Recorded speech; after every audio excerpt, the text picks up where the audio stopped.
Hey guys, Aaron here, and on today's episode of The Aaron White Show, I interview Gammie. Al is a singer-songwriter from Australia, and we talk all things from his days in tear gas, his childhood, and just heaps of cool stuff. It's a really good chat. All right, cool. Just sit back, relax, and enjoy the show. All right, see you guys. All right, quick word from the sponsors.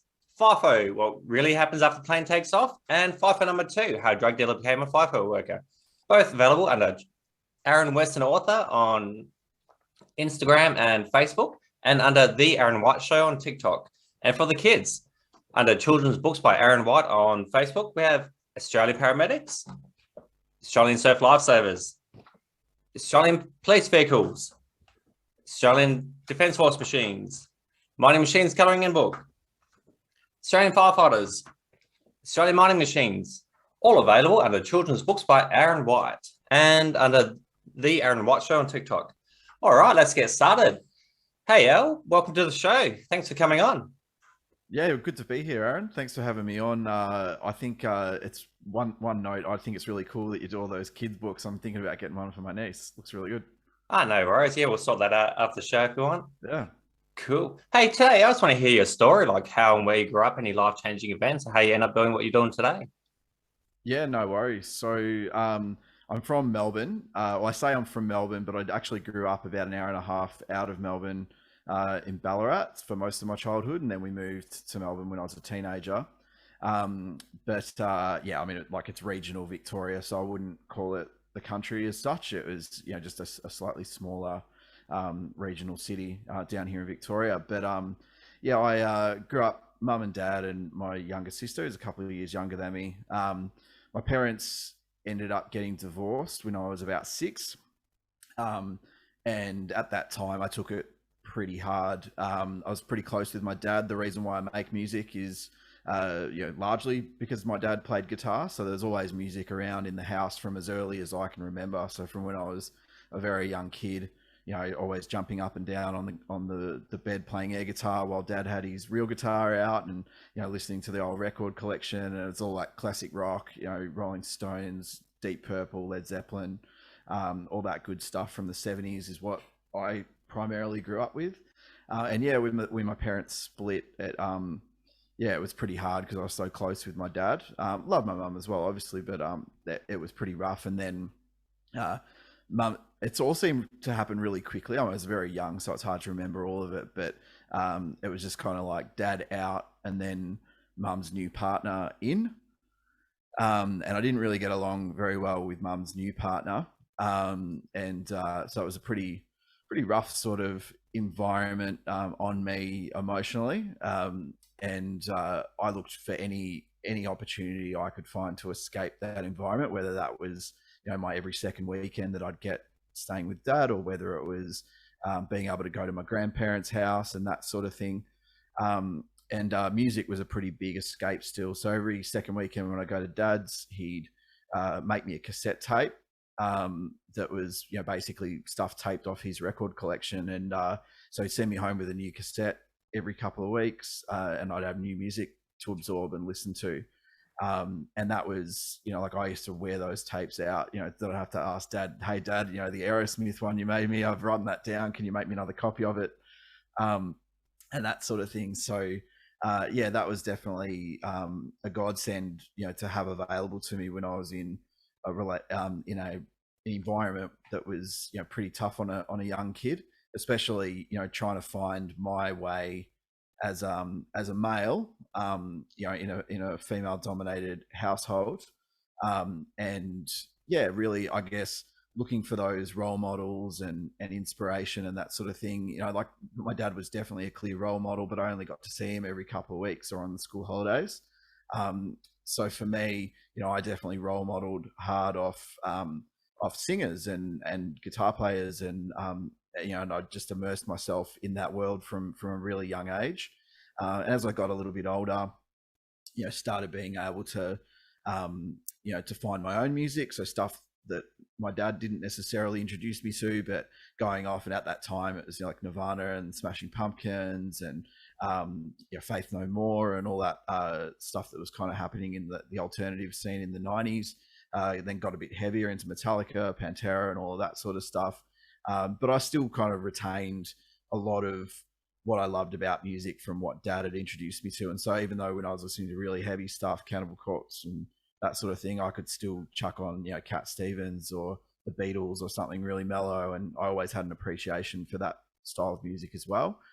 And so as I grew up, when we, it didn't really get much easier when my mum and her partner split up. Like mum was on her own then, and mum didn't really want to stay in Ballarat at that point, so we moved to Melbourne.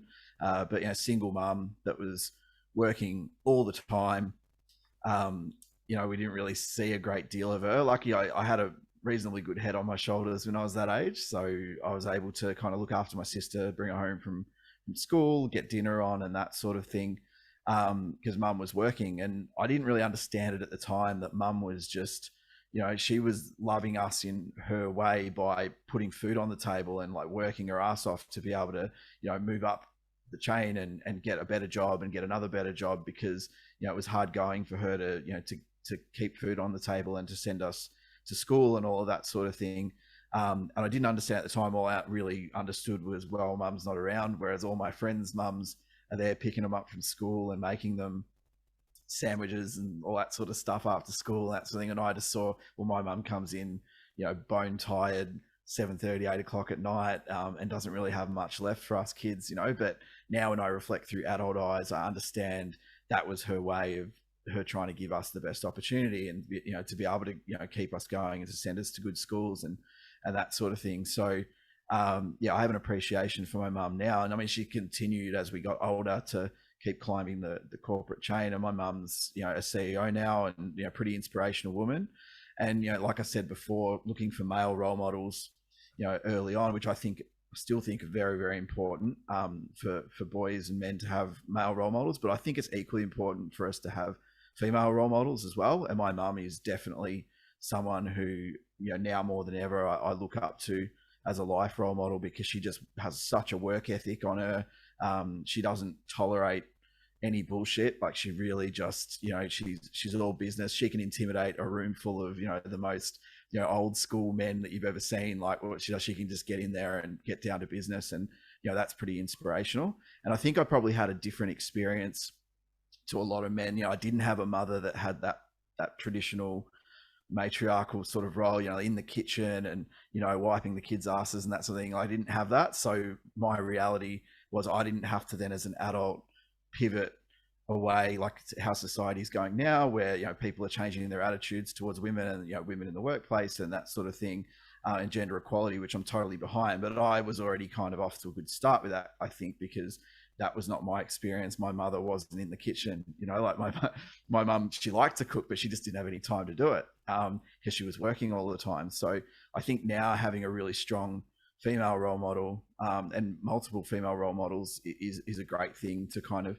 go with the male role models, because they both offer different things. But yeah, as far as like circling back to the musical part of it, always played music. In bands since I was 12 years old, and I really couldn't let it go. So like, even as an adult, there were times in my life where a band would break up or something, and I'd say, right, I'll have a little bit of a break from music and I'll kind of focus on my career and that sort of thing. And I would do that for a little while, but only months would be able to go by without me wanting to pick it back up in some capacity. So I'd either start a new band or, like what I'm doing now, which is venturing off as a solo artist. It's the first time I've done it. So over the last kind of 12 to 18 months, really, wrote and recorded my first solo album.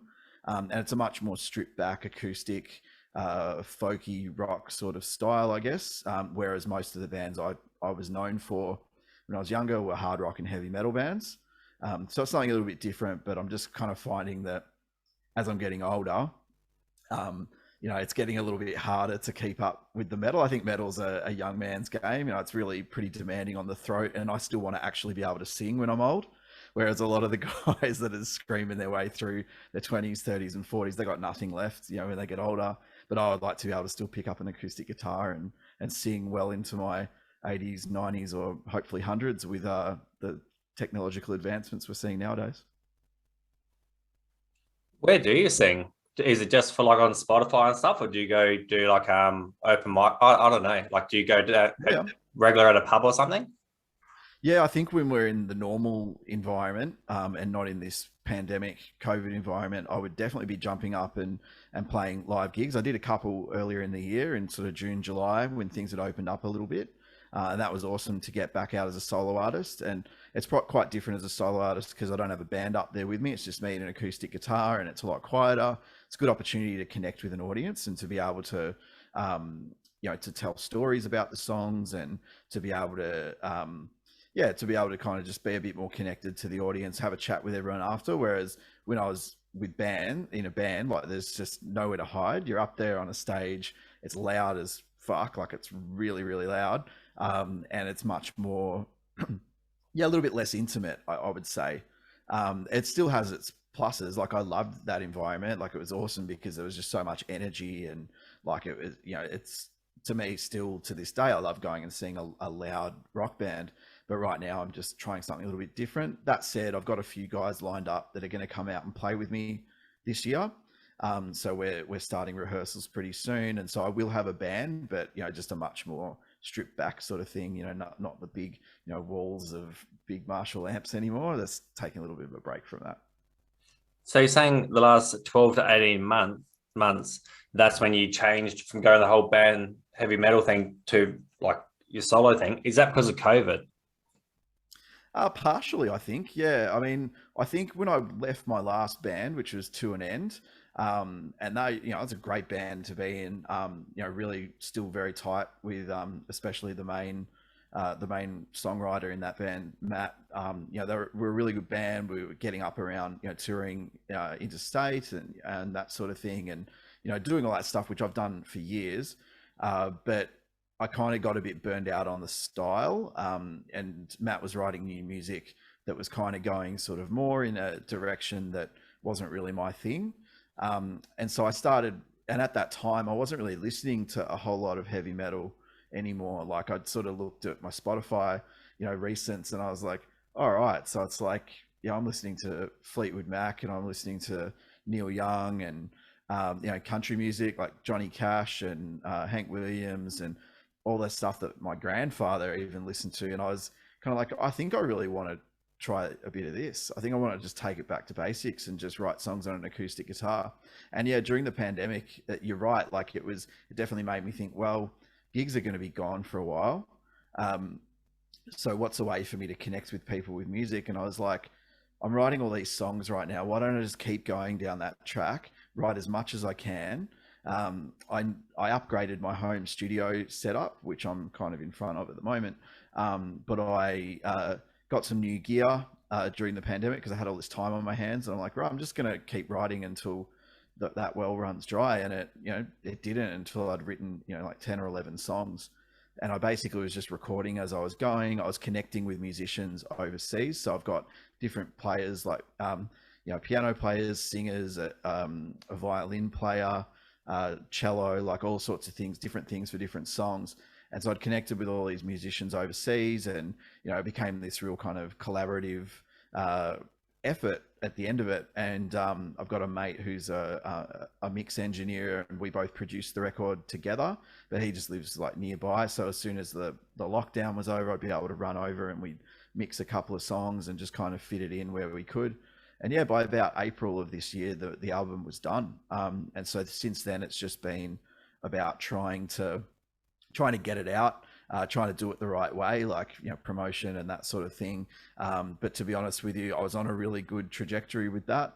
And then, the pandemic sort of got the best of me, had some mental health battles, which I've battled my whole life, but it really hit me, probably the hardest it's ever hit me in my life this year. And I just had to stop all of it. And really just get back to basics and get myself well. And that was only kind of about a couple of months ago that I started feeling better and feeling like I could do this again, and I could juggle music and work and family and all of the things that I have. But I had to really just strip it back and just be focused solely on my family during that time. And I'm glad that I did it, but I'm not glad for the experience. I know a lot of people have had a much rougher trot through the pandemic. People have lost jobs, and I luckily haven't. So my income didn't change or anything like that. but people losing homes, businesses, that sort of thing, loved ones, obviously. But for me, I just struggled with, to be honest, I struggled with all the downtime and just being, having to really face what myself is without having all these things going on in my life to distract me. It was pretty terrifying, to be honest, to have to go back and, think about some of the things that had happened in my childhood and some of the things that happened to me growing up, and really just to be faced with it so that I could be a better person for my wife, a better person for my family around me. So yeah, it's been a pretty tough year on that note, but definitely starting the upswing, I think. Do you think from all the stuff that's happened in your childhood, like only being able to see your dad like every couple of weekends and stuff like that, it's actually made you more present, more like a better dad? I'm not a dad yet. Oh, okay, sorry. So yeah, but no, I hopefully I will be soon, but I think it will make me a better dad. I do think so. Like I've got a young niece that I'm very close with. I'm very close with my sister because it was just the two of us growing up. So my niece, her daughter, who's 5, I've had a pretty active role in her life so far. My sister's been a single parent for most of that time. She's got a partner now, but for a lot of that time, she was a single parent. So I was there to kind of give her a chop out and help as much as I could. So I've got a good relationship there. And I know definitely that it will make me, regardless of the circumstances, I know that if I bring a child into this world, that I'll be all over that gig. Like that'll be my number one job. And that's, that's something I definitely hope to have in my future. I'd like to be able to, do the things that I think, males should be able to do with their kids and that sort of thing, which is, regardless of whether the kid's a boy or a girl, like just being able to go out and, be a positive male influence on a child's life. I really want to be that. And I think that, having gone through what I went through, having witnessed, the struggles that my dad had in not having access to us in the way that he would want to, and then him getting to a point probably where he was a bit dispirited by the whole thing, that it was hard for him to get access to us. So he almost got to a point when I was about maybe 12 or 13 where he shut off emotionally a bit more, to us. But I think that was self-preservation more so than anything else. Like I think he was just so hurt by the whole thing that he had to do that to kind of cope with it. And it's just more in recent years that he's opened up a bit more about that. And I've been able to discover that is what he was doing, like his way of being able to cope with his emotions and that sort of thing. He's probably not one of the best people at dealing with his emotions. So I think for me, that's definitely something I this year have been trying to focus on. I want to be someone that can really be good at managing my emotions, because I probably haven't been all that good with it either. But I think to be a good parent and to be a good person and to be able to help others, you do have to really be self-aware of your emotions. You do have to be in a position where you can be honest about, hey, I'm feeling terrible and this is what I'm feeling, and to be able to get vulnerable in that situation. And if you can be like that, then I think you go a long way to being able to deal with it, so that then you're in a position to be able to nurture and grow others. Yeah, mine's going in lots of different spots. So there's a lot there. Yeah. I'll come back to that then, Sure, yeah. because I don't know where I want to take that. But as a music artist, without doing like your live gigs where you make money from, just tell us how you actually make money from this. Yeah, if anyone knew the answer, if anyone knows the answer, I'd like to know, because there's at the moment, like, look, I'm very lucky. Unlike a lot of my musician friends, I have another stream of income. So I work in corporate as well. So I've got a 9 to 5 and a day job, and I actually quite like it. I know a lot of people say they hate the 9 to 5 and they hate the office thing. I've hated some of my jobs in the past, but the one I have right now I quite like. So I've got no issue getting up and going to work. I like to lead a really busy lifestyle, so I'm quite happy doing my 9 to 5 and then slotting music and barbecue and everything else I do in around it. But look, I don't make money from music. It's a labor of love at the moment. I spent way more making the record than I ever really hope to get back. However, I've got a record now, as far as like you can buy a physical copy of it, like a vinyl copy of it. I've got t-shirts and merch and that sort of thing. And I think these days, speaking to some of my musician friends who do seem to make a little bit of an income off music, like it's all about the merch when you can't gig. So gigs are where you really make most of your money, but on top of that, having good merch that people want to buy, and having, you know, dedicated followers that really get behind you and support that stuff, that's kind of the way to make a little bit of money. And then others do covers and things like that, when we're on a pandemic, and that's another way to make music. But I'm not so much of a covers artist. I've never really been all that good at covers. Like I know some covers and that sort of thing from, you know, growing up, but I've never really been in cover bands. So I couldn't just go and do 3 sets of, you know, like pop hits and that sort of thing. I don't really have that in my repertoire, and it's not really something I've ever been interested in. So I'm happy not to make money from music at the moment, because I don't rely on it. However, it would be good to start clawing back a little bit of what I spent on the record at some point. So we'll just see. I think it'll just be about, once things open up, being able to go out and play shows again, and really just kind of build, you know, just guerrilla style, just, you know, old school, get out and build a following the old fashioned way by getting in front of people. Have you done much with TikTok? Zero. I'm not on it. My wife tells me all the time. She's like, "Oh, you got to get on TikTok because that's where everyone is now." And you know, I sort of watch it over her shoulder sometimes. You know, like if we're on the couch or she wants to show me something funny that she's seen. So I see it, and you know, I see the reels now on Instagram and that sort of thing. So I think I should do it. I should get on it because I'm hearing people have some success with it. But then, you know, part of me is like, "Oh, are you too old for TikTok?" Like it seems like it's all the young kids. But I know that's evolving now, and it's kind of becoming a lot more encompassing. And you know, like there's platforms like, you know, Facebook, as we know, is pretty well dead unless you're near death, unless you're in your 70s or 80s. Then they seem to all still be on Facebook. And Instagram's kind of becoming for you know, blokes my age, like mid to late 30s and that sort of thing. And I think TikTok's had the reputation of being for the 20-something-year-olds. But yeah, like you're saying, I think I've got to get on that. Yeah, really. Well, this is one thing that just came to me. I really hope after this conversation today that you actually do set up the app and actually hop on it today, if not tomorrow, because basically I listen to a lot of podcasts and everything, and this is how music people get discovered now. TikTok is how people they get their music out there. I'm seeing a lot of artists there that are unknown, and they hop on TikTok, they'll check out a song, because what you can do with your song, when you get on it, try this one, because a couple of artists are doing this and it's really like blowing them up.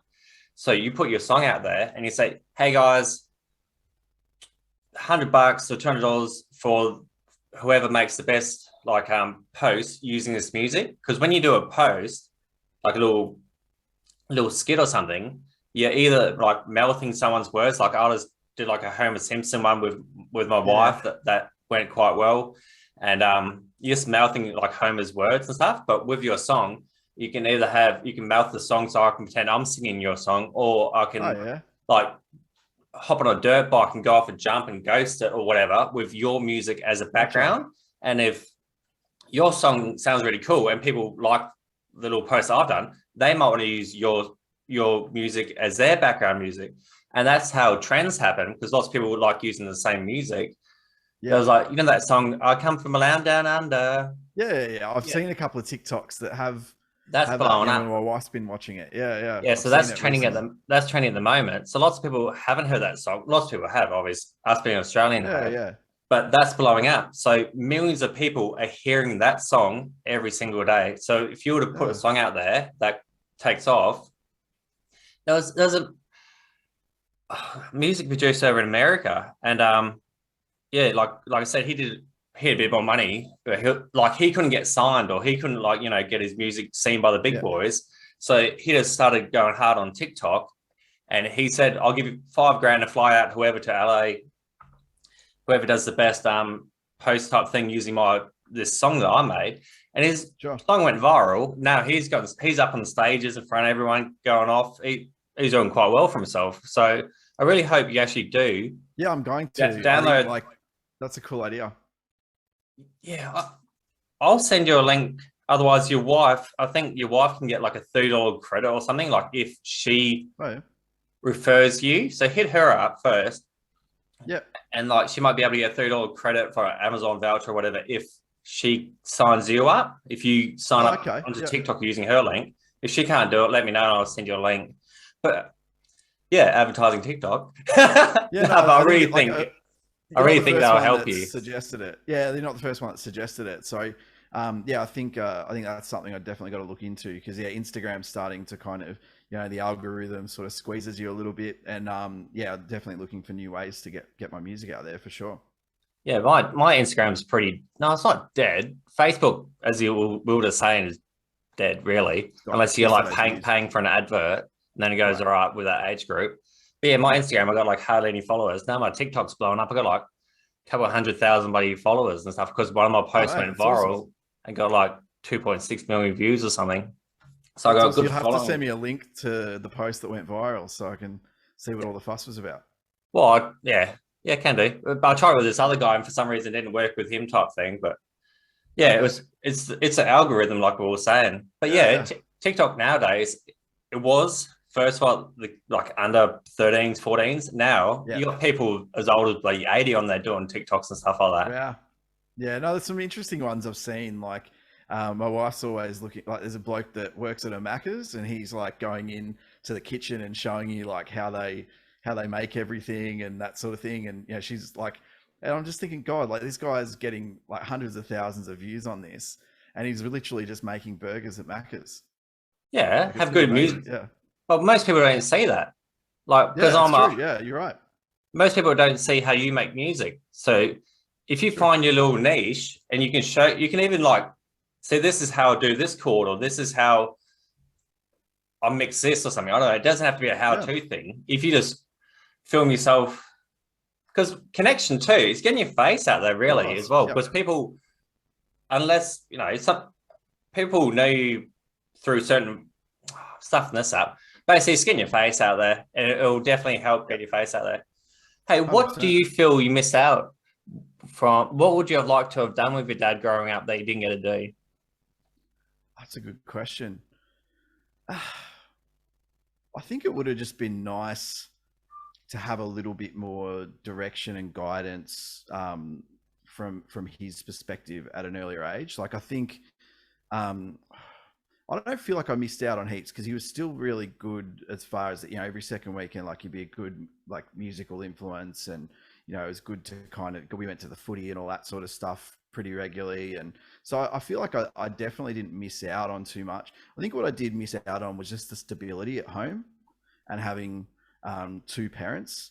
And that's not saying that same-sex couples can't provide stability. Of course they can. I didn't have two parents for most of my childhood growing up, and that was hard because my mum sort of had to be everything all at once, and she couldn't be because she had to make choices to focus on her career in order to make sure that we had opportunities, and that was tough. Whereas I think if she had someone like my dad there, if they had stayed together, that they might have lightened the load. That said, they're both very different people. I can't even imagine them together now, like knowing them both as adults. Like I couldn't imagine what it would have been like if they stayed together, because I don't think they were good for each other. But yeah, I think just like knowing what it was like to just come home from a day at school and have your dad there to talk to, or to like to be like have an issue at school, like being bullied, or having to deal with something like that, and coming home to an empty house and waiting until mum gets home at 7:30, rather than having a parent there a bit earlier, whether that was mum or dad, to be able to kind of debrief and not have to just kind of go it alone and handle that sort of thing on my own. So I think probably just having that presence and the stability is what I missed out on. You just touched on something that I actually wrote down, but I didn't know. When your mum left your dad, was it for a woman or a man? Yeah, so she was in a same-sex Yeah. relationship. Yeah. So yeah, and at that time, like this is like uh, 89 or 1990, in a place like Ballarat, that is like pretty old school views and that sort of thing. Like that was tough for all of us involved. Did you go? Yeah, that was. John, sorry, you go. Yeah, like that was. I think probably as a 6-year-old, you don't really understand it. Like I remember having it explained to me, And I remember understanding it when I had it explained to me. I'm like, okay, well, that is what it is. I was never bullied for that at school. I think it happened a couple of times kind of indirectly. Like I remember one time a kid at school made a comment like, all gay people should be shot or something. And I arced up at him because I didn't want anyone talking like that. And so I just challenged him on it and said, well, why do you think that? Why should they be treated any different? And he didn't have any good arguments. And I was always a reasonably intelligent kid. I always kind of read a lot and like would ask a lot of questions and that sort of thing. And my way of kind of bullying back was always to kind of hit them intellectually as much as I could. So I would just kind of blow apart their argument until they just said, look, I'm sorry, I didn't mean to say it. So I remember that one instance where I didn't even have to bring into it my story, but it was just kind of saying, well, look, these ideas that you have are based in nothing other than probably what your dad has told you. And so for me, like I was never bullied about it, but it was hard because I know my mum definitely experienced a lot of it in her environment, and that wasn't nice. To like, Ballarat's like a small town mentality, so everyone loves to gossip and talk. And so from what I understand at the time that it happened, there was a lot of that going on around us in in our family circles and friend circles and that sort of thing, and the parents of people that I was friends with at school. So while I didn't experience it directly with the kids at school, what I learned later, like years later, my mum would tell me like, oh yeah, that kid's parents, they were like a bit funny about it when it all happened, and kind of took a bit of a backward step and that sort of thing. And now looking back, if it had have happened to me, if I was 6 years old now and it had have happened, I think it's a different world, to have that happen, and it wouldn't be such a big deal. But yeah, back in the late 80s, early 90s, it was definitely hard to swallow, and probably for my dad as well. Like I think it just kind of caught him off guard a lot, and I think that was pretty hard for him to deal with, at least initially. So yeah, it was hard for everybody, a bit of a shock, I think. But look, within a few years, it just became kind of the normal thing. And my mum, hasn't really sort of partnered up in any sort of serious long-term way since that relationship. It wasn't, a great experience for her as well, I think. So she, and then she's pretty much just been married to her career for most of the time I've known her. So she's pretty happy on her own these days, and she's got us kids, she's got a grandkid and that sort of thing. So but yeah, it was definitely something that for me, while I was in it, it didn't feel that weird because that's all I knew. I was 6, I didn't know a different reality. But I was always a little bit, probably jealous isn't the right word, but just a bit envious of other kids, not just because they had like straight parents. It wasn't about that. It was just because they had two like good parents and a stable home. That was the thing I was more envious of, just having, like stability. So I'd get envious of my mates whose their parents just seemed to be like really on the same page, and they didn't really have money troubles, or they didn't look like they had money troubles, and and the parents were able to be parents more than just stressing about work and money all the time. Like there's probably all that stuff going on behind the surface, because every family has that shit to different degrees. But that was the thing that I was envious over. I wasn't thinking like, oh, I don't have a dad in the house, I really want a male in the house as such. I just wanted to have my parents. You know what I mean? Like I just wanted my parents. We're the same. Yeah, so basically mum and dad split up when I was year 2, so that's around that similar age. Small country town.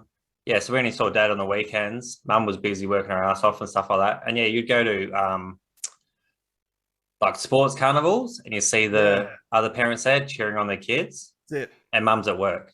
Dad's obviously not on the pitch until the weekend. So yeah, and what you will find is what I said before is now I'm a bloody awesome dad.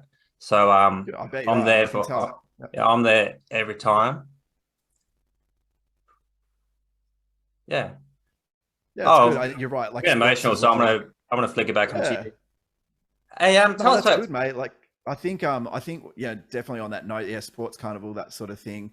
You know, like my mum made every effort to be there, but there were times where she was like, she was saying she was coming, but she was held up with something at work and she just couldn't be there, you know? So like it, and she wasn't there.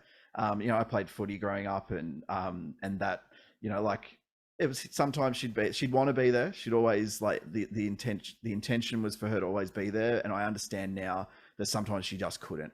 Like if, you know, she's in the health industry and like it's, and if shit was going down that fires needed to be put out, she couldn't leave. But at that age, you don't understand that. You just think, well, shit, mum's not here. Yeah. What's your lyrics about with your songs that you write? Yeah, good question. It's a little bit all over the place. They tend to tap into relationships primarily. You know, whether that's an intimate relationship or a relationship, another kind of relationship like a parent relationship. I've sort of probably been a little bit hesitant to go right down that rabbit hole so as far as writing about my relationship with my parents. There are a couple of songs on the new album that start to go into that territory, but I do write with a lot of metaphors, and I do take, I guess, a feeling or a word, and then construct a story that's not necessarily autobiographical. It's not something that I've literally been through, but it's got themes from my experiences that I've then taken to be able to construct a story. And I think I do that sometimes to hide and to kind of protect myself from having to make it too raw and personal. That said, on this album, I think there's a lot of songs now where I am becoming more comfortable just being raw and personal and vulnerable and saying, look, you know, this is kind of my story, to a degree.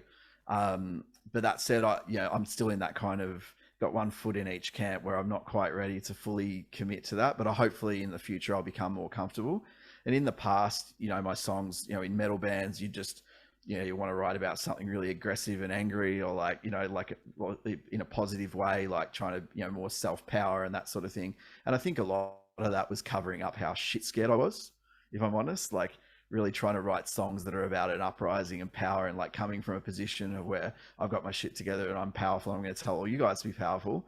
I didn't feel that way at all, but I think I was trying to make people think like I was. And now I'm not fussed with that at all. Like I'm happy to be vulnerable in my songs. And, you know, I got a song on my record that's, you know, like I deliberately keep my songs a bit universal and a bit open for interpretation, so that different people can take something different from it that they can relate to their own experiences. So there's a song called My Brother's Keeper that someone interpreted it as, you know, a brother talking about his brother that's not with us anymore, whether that means because he's dead or because they've had a falling out, or, you know, or is in the throes of addiction. I don't make that clear in the song. It could be any of those three things. When I wrote it, I was really just talking to myself. It was like me sitting outside of myself and talking to myself during what was my hardest time mental health wise in my life. And so for me, that was me just trying to, I guess, deal with the loss of myself in a way. Like I'm kind of, you know, like mid 30s, late 30s. I'd just gotten married, you know, I was about to get married at that time. And a lot of my songs definitely deal with the themes of being in this weird place where you're not quite old yet, but you're not young anymore. And you have to give up on, not give up on, but you have to start being comfortable that your youth is behind you and your old age isn't here yet, but you have to start walking in that direction. And I think this album in particular, if there's one theme that kind of comes out, that's it. So a lot of it is seeing experiences from my younger years through adult eyes and not being entirely comfortable with what I'm seeing. That's probably the best way to describe this album in particular. So that's that one song, or the whole album in itself? The whole album has those themes. Yeah, like there are some that you know center around. You know, there's this like probably like the first single off the album, which is called Beautiful. There's a music video out for that. That seems to be the one that, you know, everyone seems to like because it's got a pretty catchy tune to it. It's got a big hook. And look, you know, a lot of people say to me, hey, that's a real like nice, upbeat, happy song because that's how it sounds. But I'm like, if you listen to the lyrics, like it's essentially about a breakup. It's about a separation, and it's about really trying to take the high road when you're feeling really gutted about it, but you're trying to force yourself to take the high road and to be able to appreciate what you did love about that person while you're together. And that's what the song is about. But it sounds like so much of the imagery and the lyrics, they're positive, so it gives people the impression that it's like this happy song, but it's not at all. And so things like that, like I'm obviously happily married, I've got an amazing wife that's really supportive, but I had this tune, I had this lyrical idea, and I'm like, well, I've been through some horrible breakups in my life, I've had my heart trodden on many times in my life, so I was able to go back to those earlier times in my life and really think about how I felt and tap back into that. And I do that often on this album. There's lots of things that happened to me when I was younger that I'm able to go back and kind of pull out those feelings and themes and just kind of live it again and construct a story around it. All right. If this But sounds jumpy, it's just because I've sent Alan another little link and we're spicing two together. All right, cool. Yeah, because the chat was going so well, I wanted to keep this going. Thanks for coming back good on. idea, mate. Good call. Yeah, no, it's fun. I'm enjoying it as well. Sweet. Yeah, you keep touching on things that happened in your past. Are they what the things that we've already covered, or are they different things? Like there's lots of things. I mean, I guess the main stuff really is, yeah, definitely centers around, I guess, having a pretty like troubled childhood and then not really being set up for success as a young adult. So I think probably things that experiences that I had and ways that I would deal with adult problems, when early on were probably not the best way to do it. So I mentioned before about like the ends of relationships and things like that when I was younger. I mean, look, arguably, like I'm still learning this stuff, but I feel like I'm better in this relationship than I have been in my past ones. I feel like I was not particularly good at relationships, and a lot of that probably was to do with not having like mum and dad together kind of relationship role models. You know what I mean? Like that's what we talk about that a lot, like relationship role models. And so you see people, I've got mates that are like, they finished school and they married their high school girlfriend or married someone that they met when they were pretty young and have stayed together. They got really like well adjusted, normal seeming family lives, and for them it's all normal. But then you take a look at their parents and you're like, oh, your parents are exactly like that. So no wonder, you've kind of got it all together. Whereas for me, like I didn't really have a frame of reference. So, I think I was, I still think I'm a difficult person to be with, because like I come with a lot of baggage and a lot of problems, and a lot of people are like that. I can't say anyone would be a picnic to be with all the time, but probably learning communication in relationships or learning how to deal with uncomfortable feelings and that sort of thing, and not just kind of going into myself and avoiding the problems, or disconnecting from a relationship because I don't want to have to deal with fixing it. All of that sort of stuff, that's probably a theme when I was earlier in my life, in my 20s, and the relationships that I was in back then. So I find it interesting to go back and write about some of those experiences, not necessarily literally, but just those feelings of running away when things get hard versus actually fixing it and addressing it, and actually opening your mind up to being like, well, you actually might be a huge part of the problem here. That's probably something the penny didn't really drop on that until well into my 30s, I reckon.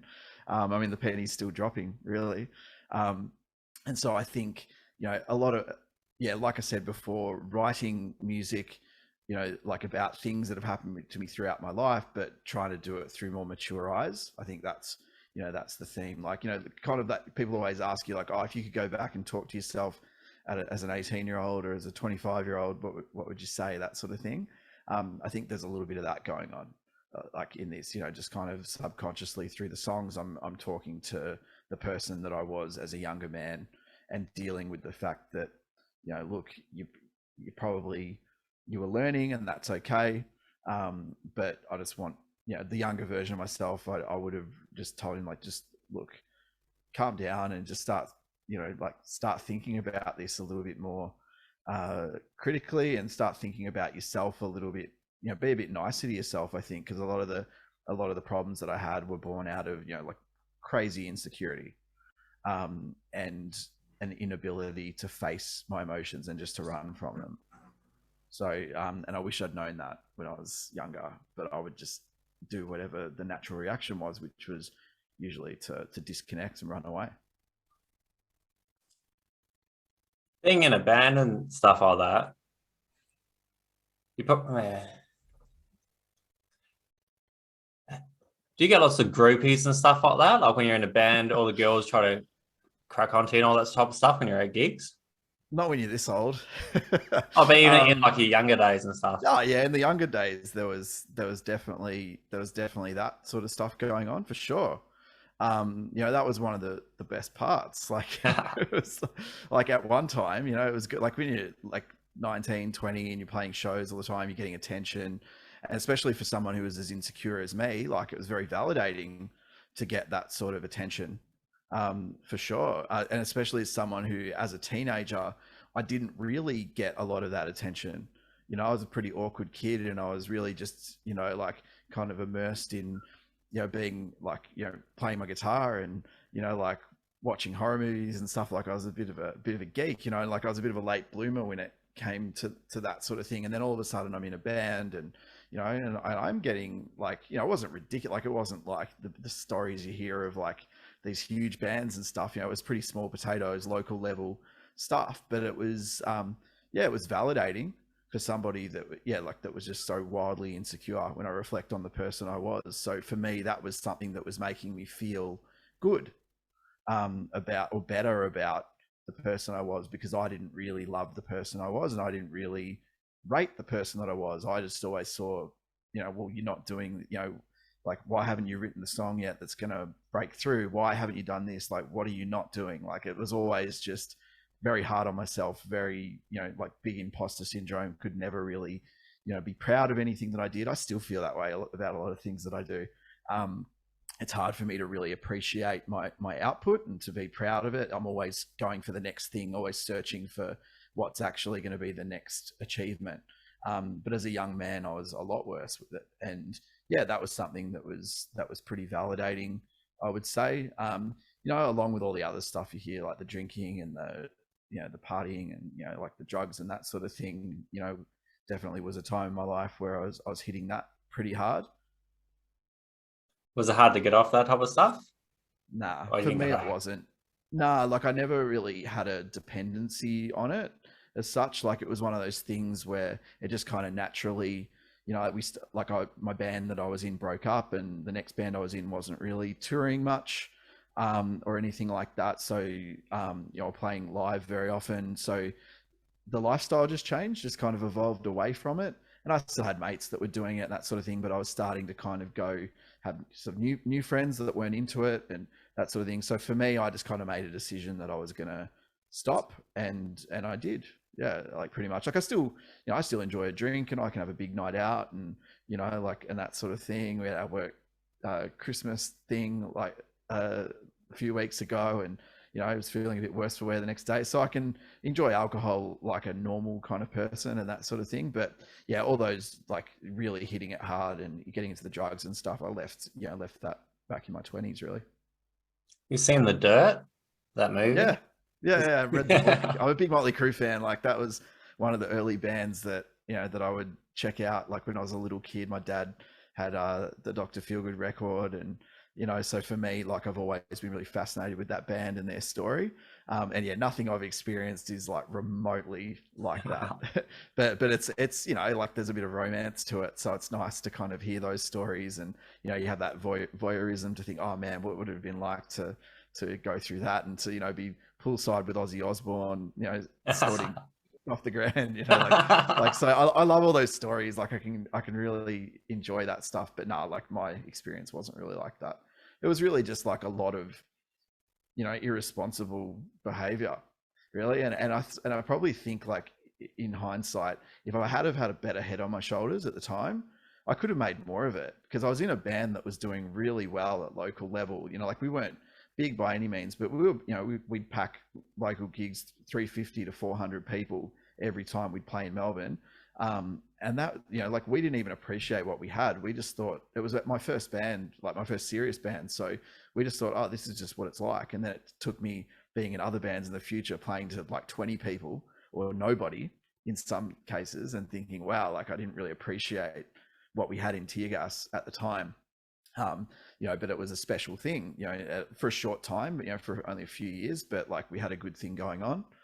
And I feel like we could have capitalized on that buzz that was surrounding our band a lot better if we'd had known what we were doing and had have been able to get out of our own bloody way. Like we were just very, we had like, we were young guys, and we're like, to this day, like we're all really close friends. Like we all catch up, fairly regularly and that sort of thing. But we'd fight a lot just because of young male egos and disagreements over stupid shit. Like not being on the same page musically, or someone wanting the credit for something that like wasn't their idea. Or, like it just wasn't like a band is supposed to be a team.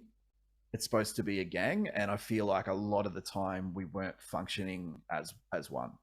We were there was a lot of self-interest, mostly myself, being the one that was fueling that sort of dysfunction. But I felt like if we had have truly been a team all of the time, or most of the time, we could have done more. So is that why Tear Gas broke down? Effectively, yeah. So we had the bass player left, Steve, who again, really close friend of mine to this day.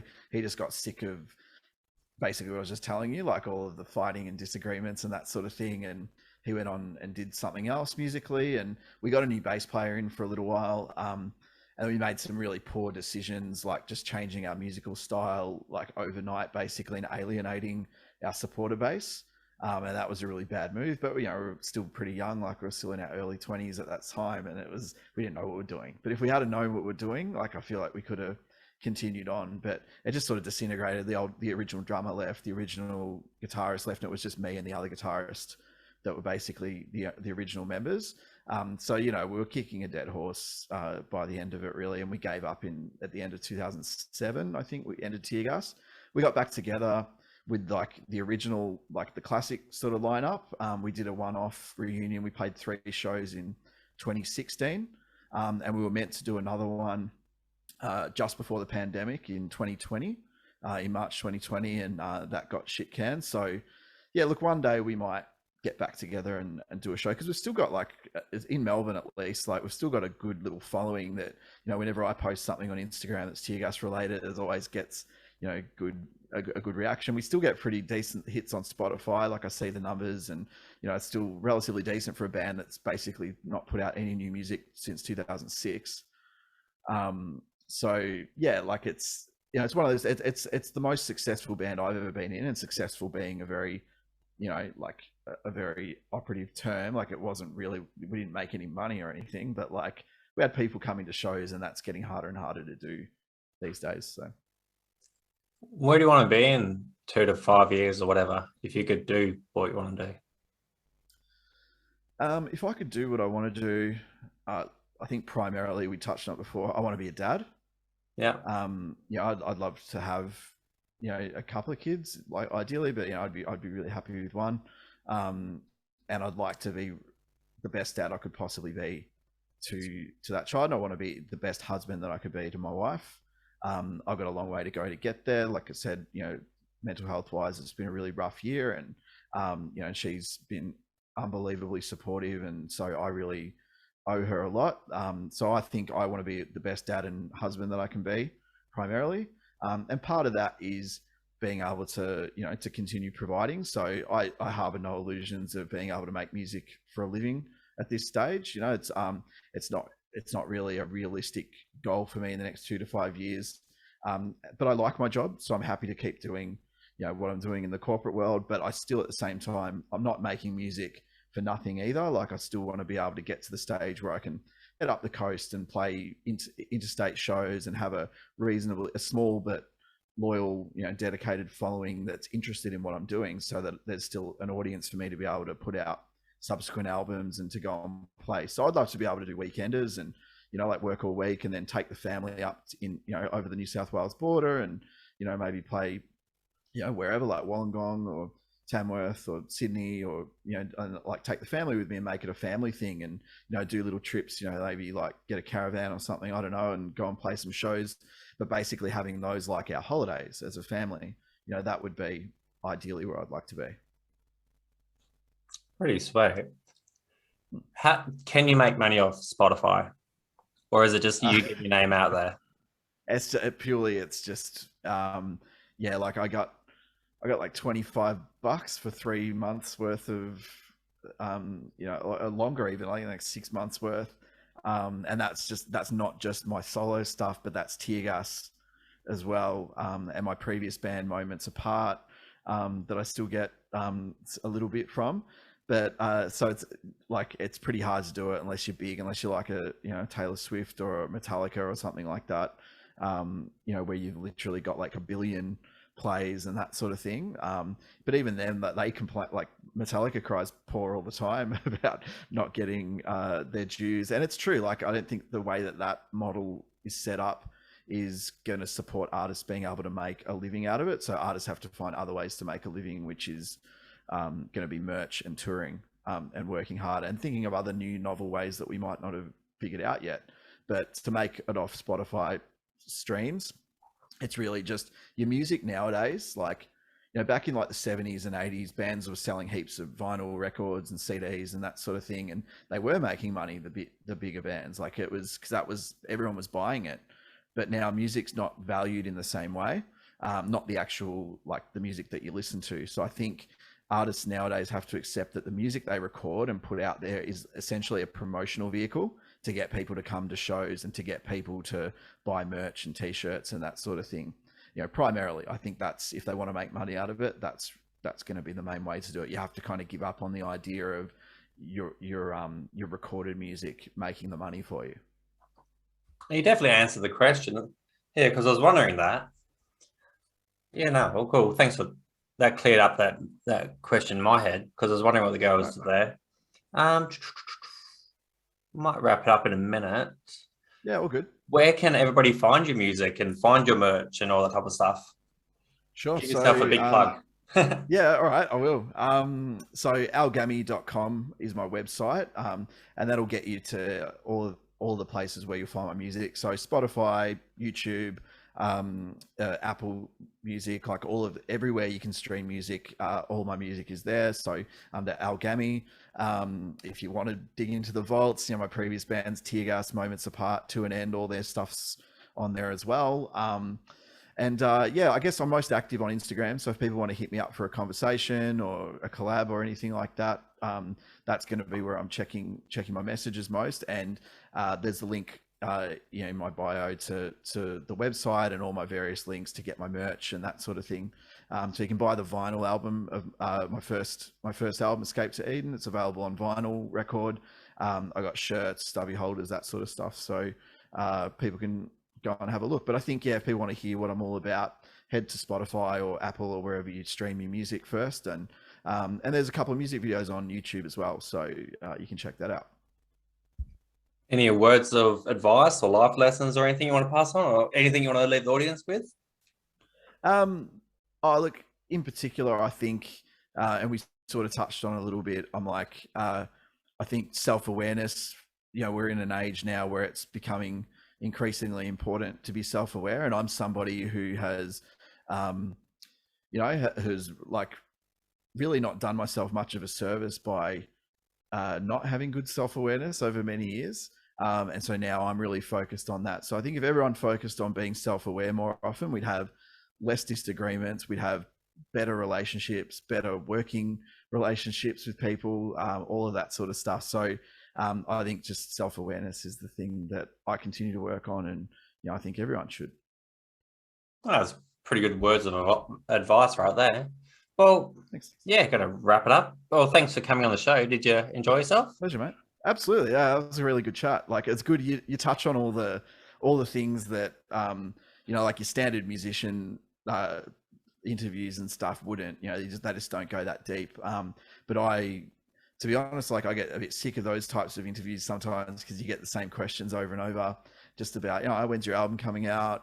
What's, like how old we started playing guitar, all that sort of stuff. Whereas like this actually I was able to talk about my story a bit more, and my upbringing, and other passions in my life and other things that I'm working on. And I'm learning to be more forthcoming with what I put out there, and more honest about like all myself, warts and all. So it was a good opportunity to be able to do that. Oh, awesome stuff. Yeah. Well, yeah, that's a wrap, everyone. I'd like to thank Elle again for coming on the show. And I'd like to thank you, the listener, for listening. Please tell a friend about the podcast. Have a fantastic day. All right. Bye.